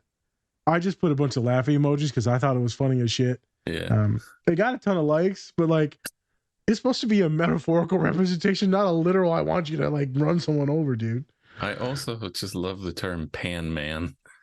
I mean, when you said that, I'm looking behind your picture, Dr. Nas, and I see a panda. And that must be your spirit animal. Oh, it is. Yep. You got the same tummy, same amount of hair. No, he's not even joking. You think it's dry humor. You see, that's dry humor. I just shaved a second ago, or cleaned up before the pod. A second ago. This just from a few minutes ago. I can't even grow a full beard. I've been growing this out for like 10 years. Bruh. So I went in there and I was like, I finally looked at myself in the mirror for the first time in like 2 weeks, and my beard was literally like straight out sideways. I was like, did no one say anything? Y'all let me walk around like this? I just had an interview. Sometimes your friends, when you look at yourself in the mirror and you wonder why your friends didn't say something, you're like, are they really your friends? But that's the thing though, right? It's like, am I just gonna be like, you know what? I'm gonna let him live his life looking like a big ass hobo. Yep. I was looking like Hagrid from fucking Harry. It was bad. I looked at Colin. Colin's one of my homies, and he came here, and we were walking around Target with the baby. I was like, dude, we look real homeless right now. I said, let me hold your hand real quick. They think we gay. Oh, I love a cute gay hobo couple. Weird, because his beard was all out there. It was fun. All right. And just so you know, Colin, he's a big boy. He is, and I'm not talking like he's muscular. Yeah. So if those two are holding hands, no one's gonna talk shit at all. No. And be like, good for you. They're gonna be like, we walk in the store, we love gay people. And I'm like, shut up. No. Okay. Where are we at? We got lost in the pudding. I think we're getting to the third scene. The beach scene. Yes. So this is a scene that I picked out. Yes. Why? I thought it was a good representation, metaphorical, literal, about you getting ready to do something. Mm-hmm. And your mentor, family member, teacher, professor, they shit on you. They tell you, you're not meant for this. This isn't good for you. You shouldn't do this. It's akin to when you're reading the book or books on like Malcolm X and how he was super, super, super smart in elementary school. And they said, well, you could never be a lawyer. Well, why? He's a little tiny kid, doesn't understand racism yet. Well, because you're black. And then completely diverged, and he gave up in school and started becoming a little bit more unattentive and ODD, oppositional defiant bullshit. But that's how he started acting. When you tell people these things from a position of power, so you're my great, great, great grandpa. Well, that holds weight.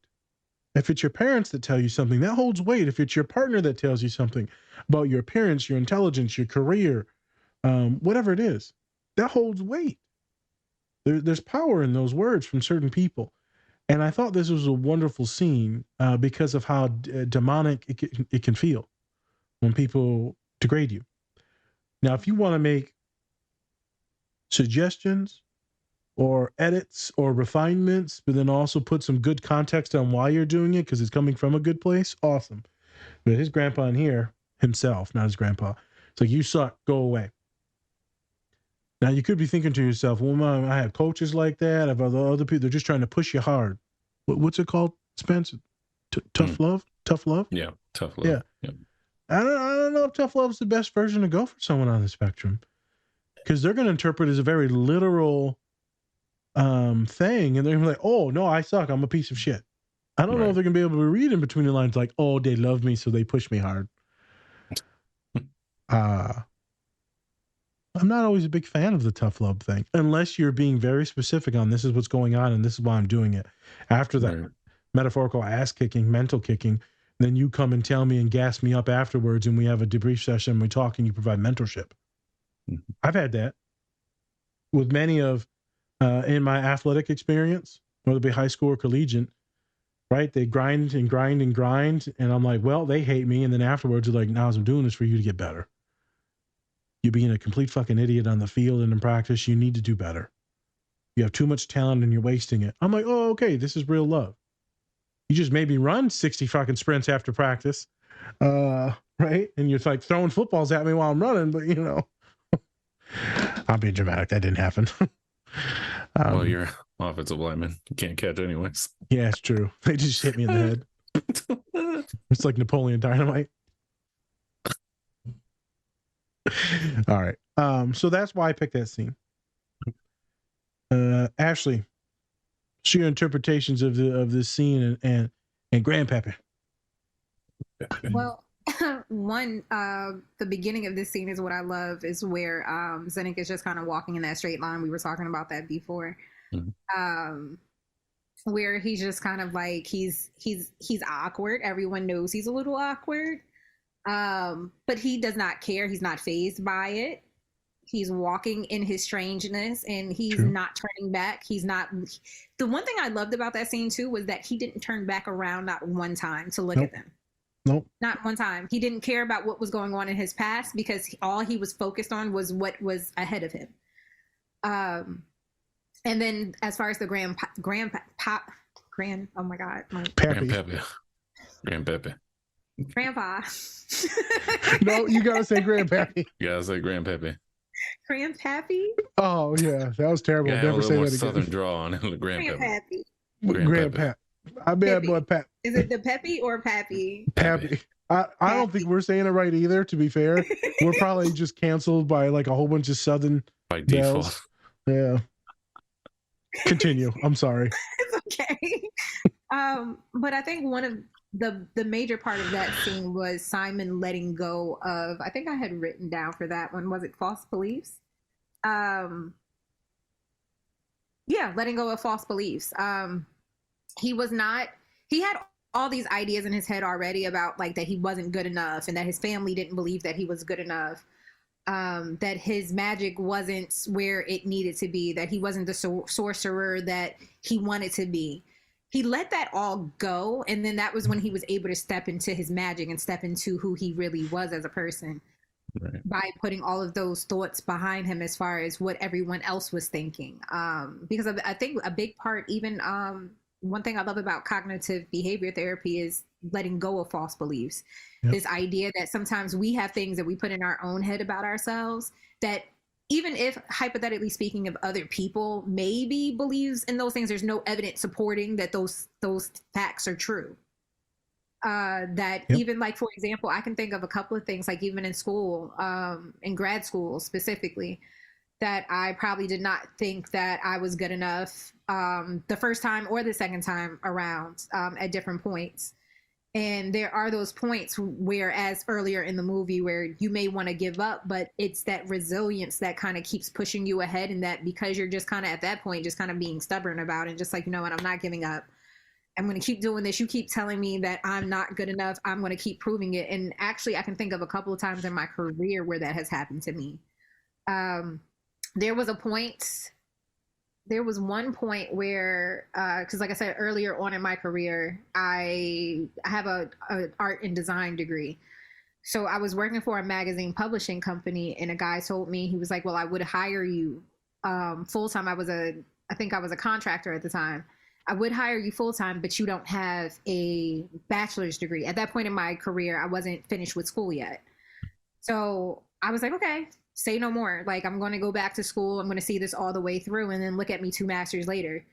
There was another situation where I was at one point when I came out of high school. So let's just talk about confidence for a second. When I came out of high school, I had a 1.9 GPA. Ooh. I had a 1.9 GPA. My school, my counselors, they didn't suggest me looking at colleges. They were just kind of like, you should probably just look at work. You could probably go to community college. That was an idea. But at that point, I didn't really know what I wanted at that point. I knew what I enjoyed doing, and I knew that what I was not naturally talented with, which I struggled with throughout my entire life, has been math. I was working as a makeup artist. I went back to school after high school and I went and got my license in skincare. I was working for a makeup brand, a big makeup brand, and the district manager told me, I asked her how would I, like, if I was interested in working for the brand's like public relations department, how would I go about that? And she was like, oh, sweetheart, you would need a master's degree. And she said it so condescending, like it was just something that was completely unattainable to me at all. And I was just like, you know what? I'm going back to school. I'm going back to school. And that happened after the first situation. So it was just kind of like, here I am now, a bachelor's, 2 masters. I had started a PhD program, but I'm taking a pause from that right now. But I feel like at the time, it's just this matter of when someone tells you there's something you can't do, it pushes you even more for some people. Not everyone has that type of resiliency where they just feel the desire to prove people wrong. Because some people, like, it's a challenge because it can really get into your head that you're not good enough, that you are not capable of achieving whatever it is that you want. But on the other side of that is you pushing yourself and telling yourself, yes, you can.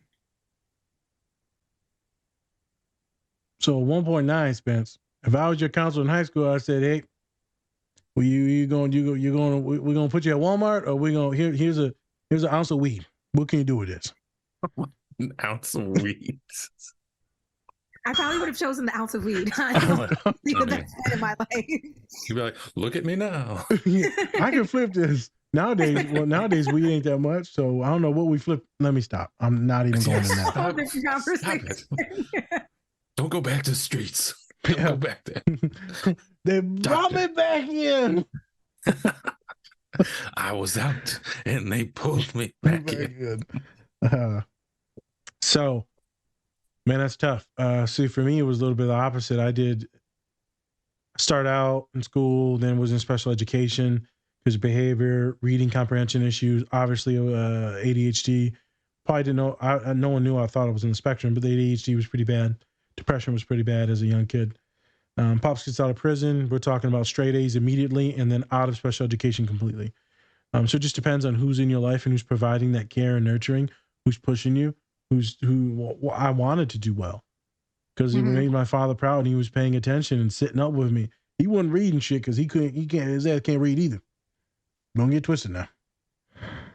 Don't get twisted, Poppy. I know you're going to pay attention to this about a month from now. Actually, he can read quite well. He just can't spell with a shit like me. Glad you're getting this all out. Yeah, I'm getting it all out now, you know.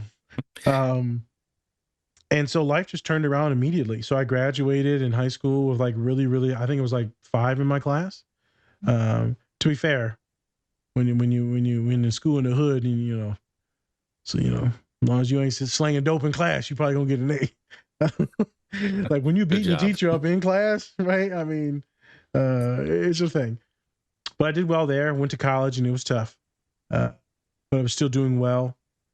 Quit football. It was a long story, and a lot of people looking at you in derogatory ways. I think I brought it up with Dr. Brown on the last pod. It's the way certain people look at you. They're like, "Oh, honey, oh, you know you're stupid, right? Or you know you're poor, or you know you'll never do that." I remember one time my uncle. We were in the car. This is in Grand Rapids.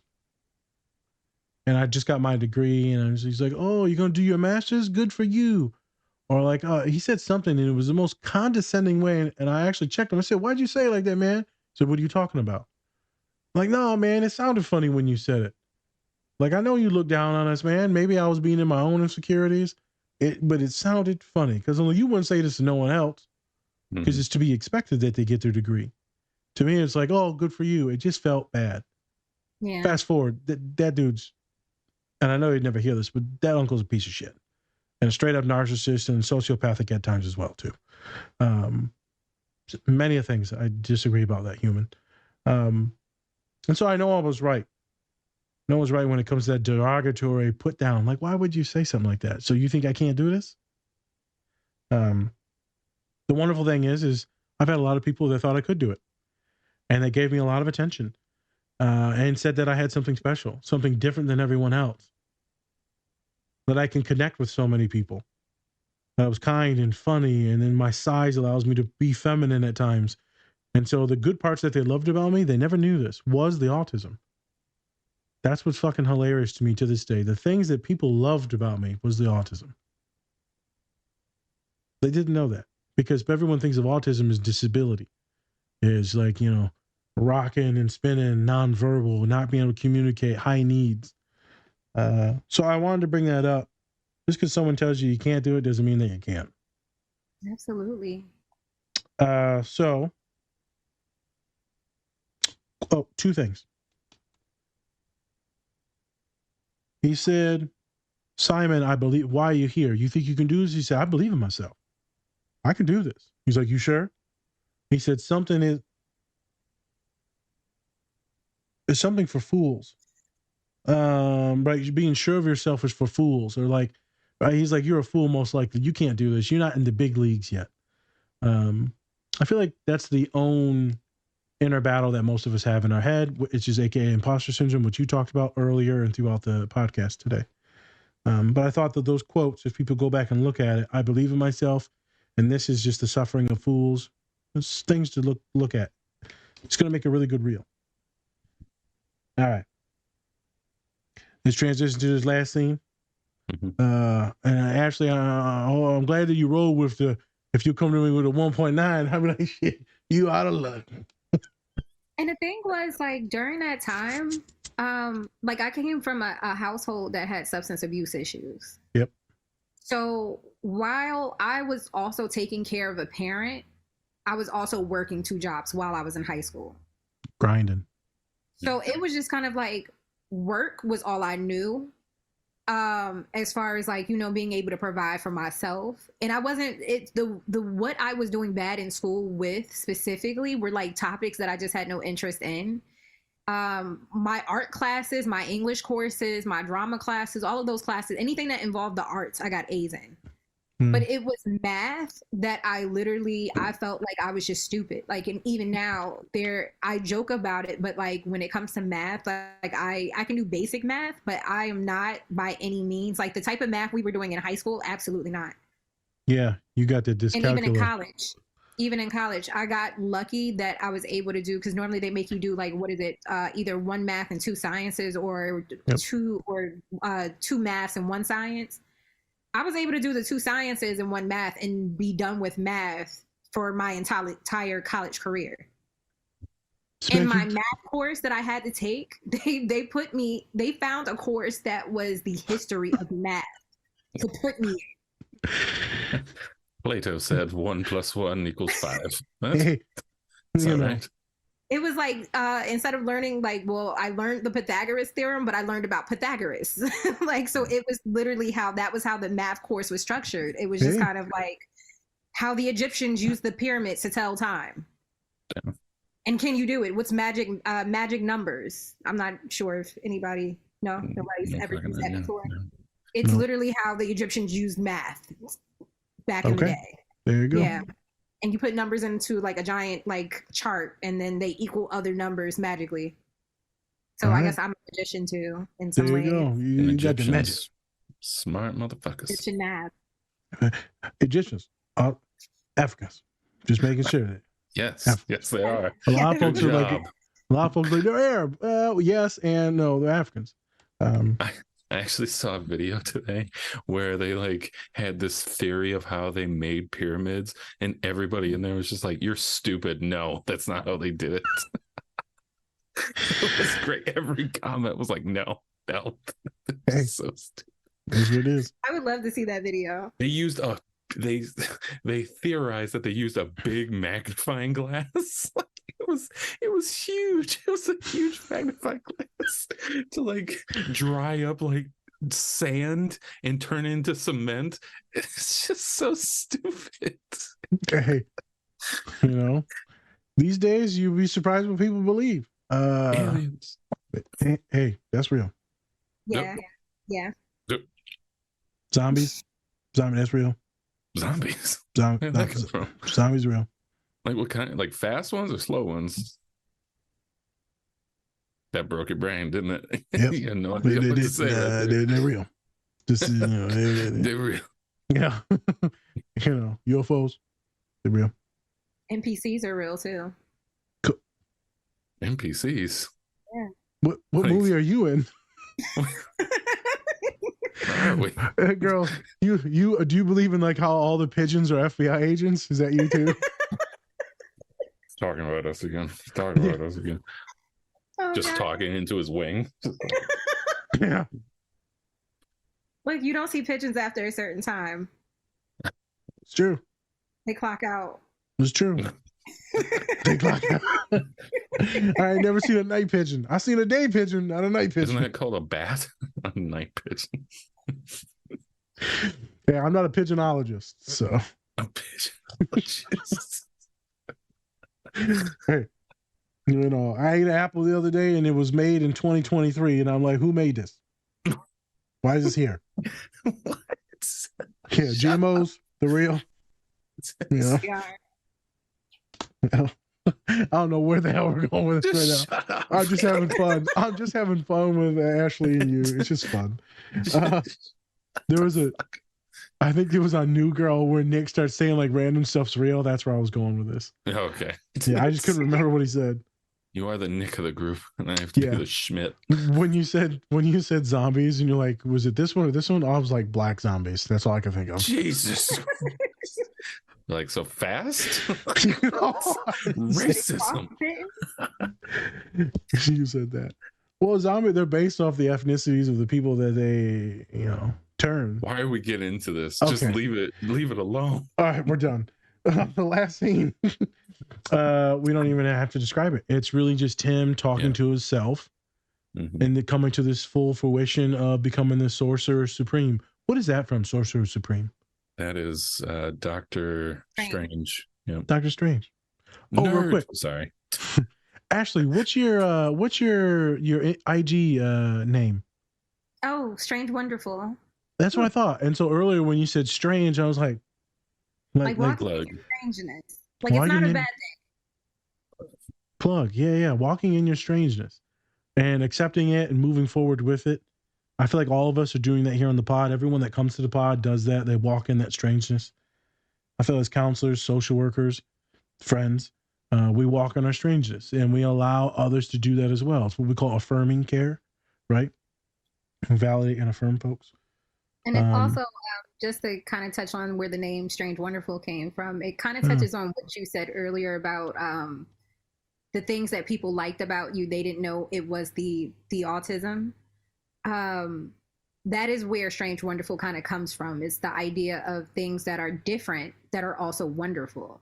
Yep. To other people, it might be strange. It might be something that you can't quite put your finger on. Something that might even be a touch odd just compared to what the norm is, but it's a wonderful thing. It's a wonderful experience. It's something that I wouldn't change if I could change it. It's this miraculous thing. In all honesty, it's magical in its own sense, because there are things that I feel like I probably shouldn't laugh about that I do laugh about because I find them funny. My mom, like I said, she's whether she agrees with me or not, as a therapist, I personally believe my mom is on the spectrum.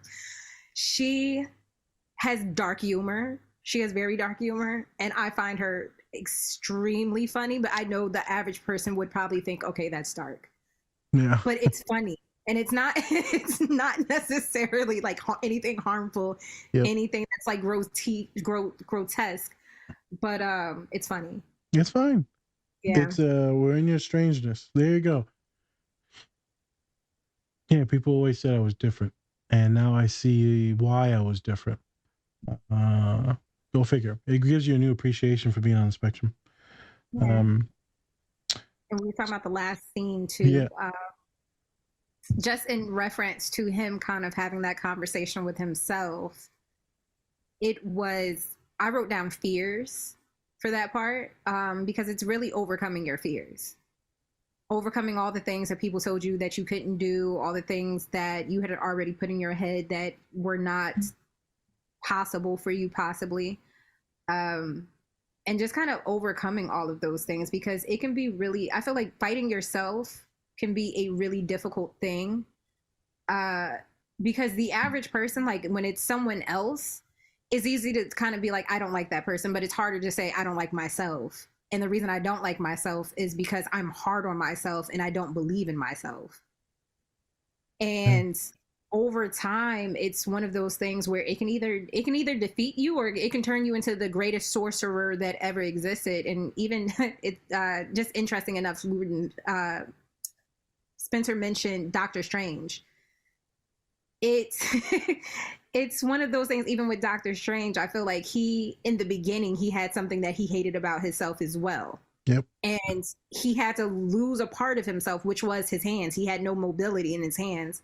And he was able to kind of turn his weakness into a strength by turning it into something else that he had to kind of focus all of his energy into, which was using his mind. So our fears, whatever it is that you're afraid of, a lot of times are and it leads into another scene that we were going to talk about possibly, but the things that we are afraid of a lot of times are something that are no bigger than a little voice in the back of our head telling us that we're not good enough. Ashley, let me ask you something. A personal question. Why haven't you given up in life? Life has been hard and tough. Why keep moving forward? I think about it as moving forward for me is once again, it comes back to this idea of a quest, a journey. And I have like a bunch of tattoos. Okay. My last tattoo I think I got was a pirate on my leg, and it's like me as a pirate. Jesus. Arg. You got a wood leg? You got a wood leg or a patch eye? What you got? She has a monkey. Okay. Oh, all right. She has a monkey that steals gems. There you go. Okay. Yes. I love it. It's just funny. Who needs a peg leg?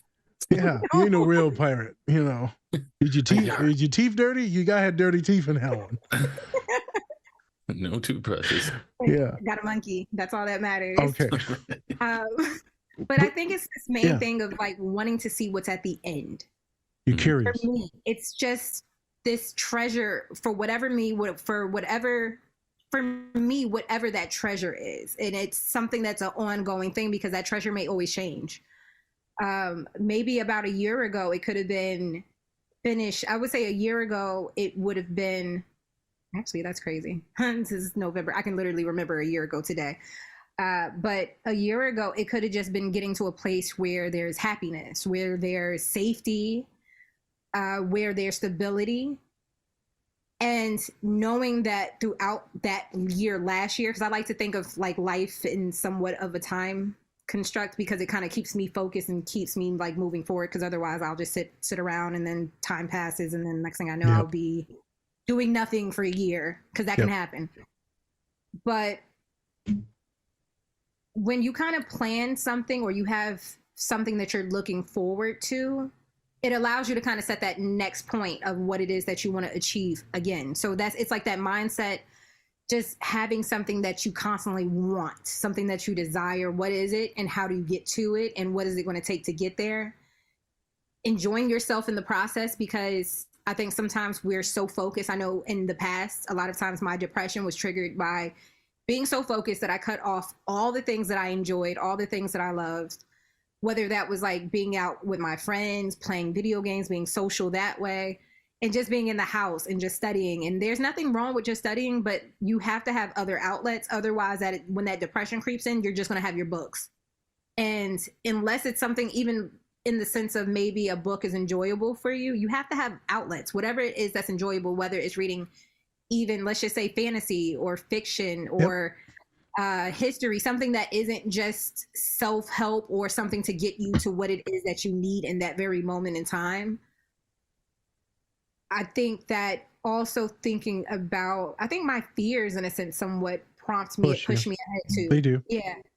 Because it's when I think about things that I'm afraid of, based off of if I looked at my family and some of the issues that I've seen in my family, whether it has been losing a sister to substance use, whether it has been seeing like maybe I really haven't had too many situations in my family, I would say, that would be like financial issues.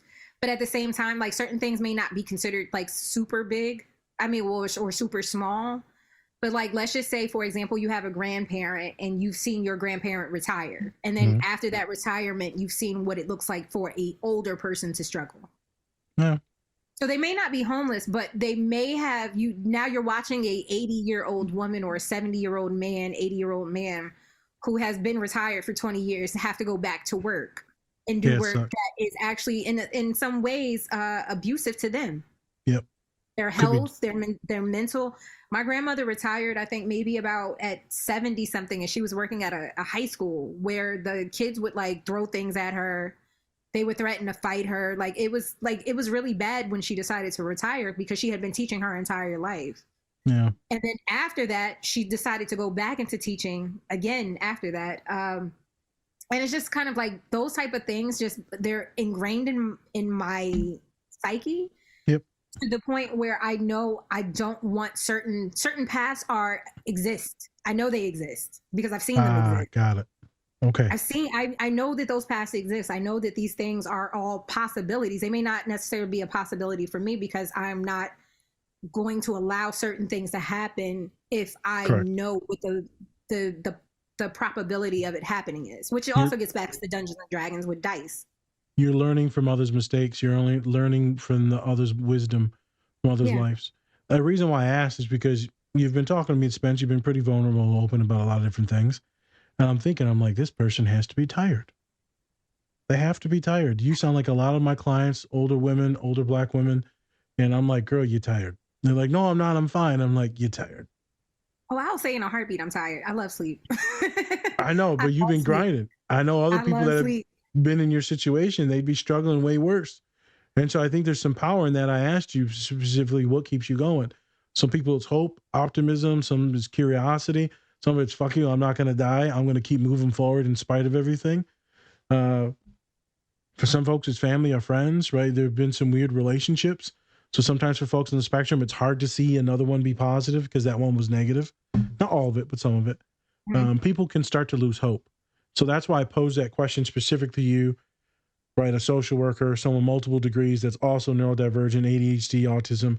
There's other substance things, a Black individual in America, a woman in America. So I was trying to paint that picture to see what makes you tick. And you had a lot of different things. And I was like also thinking to myself, girl, you need to make sure that you're like having fun and like just not working all the time. So things like this, if it's fun and enjoyable, do those. Everything else that you said with your self-care plan, make sure that you're doing those. Because eventually you're going to get so hyper fucking focused like all of us do. Like you said, the depression comes. High functioning depression and people of color is astronomical. People of color be like, I don't know why I'm so tired. Motherfucker, you've been working 60 hours for 50 years. I think you're tired. And that's why, even for me, my outlet, when I'm not like outside, which I'm not now that it's cold outside, I do not like the cold, is playing video games and watching movies. Like I love fantasy and different series. So spending time with loved ones, that's another thing. I have 2 cats that I absolutely adore, and making sure that I get sleep. I do not skimp on the sleep. I love sleep. Okay, good. I am a sleepy girl. When you said sleepy girl, I was just thinking of like someone just like, what was it, the narcoleptic lady and Deuce Bigelow, where she fell asleep while throwing the bowling ball? Jesus, that was a tism moment right there. Yes. Yep. So I wanted to bring in some real stuff into the pod and not just the scenes because I was paying attention to your story. That last scene, like you said, puts together a lot of different things and come into this full, strange, wonderful self. And then starting to use all your superpowers after you obtain some things, but you only obtain things through quests. As Spencer talked about earlier, failure. This magnificent thing in life, this teacher, this educator is failure. It's not something to run from. Kobe Bryant said, this is one of the main things that you should appreciate in life. Always enjoy the journey, especially the difficult ones, because you will learn so much from them. Sometimes in the history books, we don't actually learn from our positives. Our wins, we don't even know why the hell we won. We always know why we lost or messed up on something. So I want to preach again what Spencer was talking about in the beginning. Failure can be a teacher. It can also be a fucking motivator. It can also be a depressant as well. So you got to have people in your corner. Will those little birds chirping to in your ear? Are they like grandpapa and they're saying you're worthless? Right? Or you got other friends that are just as strange, just as weird as you, or just as wonderful as you, help and guide you through that. And if not, what are you reading? What are you watching? What are you ingesting on social media? There's certain ways to get these positive vibes that me and Spencer have talked about on this podcast over the last 2 years. There's ways to seek support. You just said if you're a Dungeons and Dragons person, there's an entire community on Discord. There's places to find things. So if you're listening to this podcast, now you know about Ashley, you know about D&D, right? There's certain things to find to go figure out what your quest is. And then actually too, there's something interesting I want to, because I'm not sure if you're aware of this, but I had a random conversation with quite a few people on TikTok about Dungeons and Dragons. When I asked the question, because I was just curious, like how did people get started into playing Dungeons and Dragons? Like as a person who's interested, who doesn't have friends that play this game, how do you get started in Dungeons and Dragons? Yeah, what'd they say? Oh, I got like an overwhelming amount. It was like 20, it probably is at 30,000 at this point right now of responses of people who actually, I started like reposting all of the responses that I got. But a couple of people, it wasn't just one person, it was like a couple of people throughout this mentioned that some people use Dungeons and Dragons for therapy. And it's because they're able to work out some of their traumas through playing this game, creating fictional characters. Yep. Like narrative therapy. And it was something I had never thought about. And it was just kind of like, I was a little like taken aback when they said it, because I was just like, I don't know how I didn't see that as a, like, as a concept, as something that people actually would do. But I know even like games like Animal Crossing, there are therapy groups that use Animal Crossing as a game. Yep. And it's just like a beautiful community, honestly, from what I've experienced so far, because you can literally create a character that's either based on yourself or based off of the person that you wish you were, and the skills and the qualities that you wish you had more of. Yep. So it's like that narrative therapy thing that I do with a lot of clients for severe anxiety, a lot of autistic folks, eating disorders, OCD. We were talking about D&D, and it reminded me of Homeboy from the guy that died, Eddie, that we did a podcast on from Stranger Things. Yeah, Stranger Things. Wasn't that they were talking about Dungeons and Dragons? Didn't they have that club? Yep. And they thought that they were the killers because of Dungeons and Dragons was polluting the youth. Because it was like satanic and stuff like that. Or they thought it was satanic. Small town shit. In Indiana. So yeah, there you go. Yeah. It just made me think of that, Dungeons and Dragons, and how Eddie ended up being like the sweetest human. But he ended up having all these different traumas and different things, right? But a good person, good heart, and then rest in peace, Eddie. Rest in peace. He's a good one. Hopefully, he comes back as a vampire. You think? Or a zombie. That's what they said. Like some people were theorizing that he might come back because there's like a vampire in D&D, and like technically, like he was bitten by those bats or whatever. Yep. So like maybe he'll come back as like a vampire or something. I don't know. We'll see. We'll see. Probably not, but. And he was a part of the Hellfire Club, right? Yeah. He was the leader. I mean, well, the Hellfire Club, this is a little geekdom, but Hellfire Club is also connected to Batman, isn't it? Is it? I believe so. There was a Hellfire Club, I think, in DC. Oh, all right. I have no idea. I got nothing there. I got respect for Ashley now. It's grown. It's grown. She a nerd. Yeah. Whenever Spence gets stumped. Actually, it wasn't DC. It was Marvel. Oh, there you go. But it was a whole crew of them. Oh. Emma Frost was actually a part of the Hellfire Club. Oh, yeah. Emma Frost. She turns into like crystallized like skin and shit. There you go. Yeah. I like my women like I like my diamonds. Crystallized skin. All right. Well, on that note, Let's wrap it up. wrap it up. All right. Ashley, what are your plugs so people can check out all your stuff? Okay, so on Instagram, it's Strange Wonderful. On TikTok, it's Strange Wonderful. On now we have Threads. I love Threads. Threads is like my new like home base. Strange Wonderful on that as well. And then my website is healingbeing.org. On there, you can find out anything about connecting mental health to spiritual practices. So whether you're looking to connect more with your higher self through meditation or yoga, you can find that on my website. Awesome. Okay. Yeah. And I'll make sure to link all that in the descriptions, and it'll also be in all the posts that we do moving forward. So your name and all the tags will be out there everywhere on everything that we touch. Okay. Yep. Cool. All right. Well, thank you so much, Ashley, for coming on talking about Dungeons and Dragons, the movie. Yeah. Hopefully we'll have you back another time. I would love to. I have some other shows that I can think of that are probably pretty amazing to talk about. There you go. All right. Look at that. Put it on the calendar. So yeah, thank you so much for joining us. And thank you everybody for watching. Shout out to all of our great collaborators. That includes Cure Hydration, Bubs Naturals, Pinfinity, Silver Dollar Candle, Two Nerds Candle Company, Cat and Raven Company, and then Twink Toys. Yes, that's a mouthful. Gotta love it. You can get up to 20% off if you use the code DSP or DSP20. Going down into the description, they'll all be in there for a link tree. Go down there. And then you can get a discount off of all of those great brands if you need them. So go check those out. I'm Spencer. That's Nas. This is a Different Spectrums podcast. All right, everyone. Much love and take care of yourselves. Or don't. That's up to you. Up to you. Peace.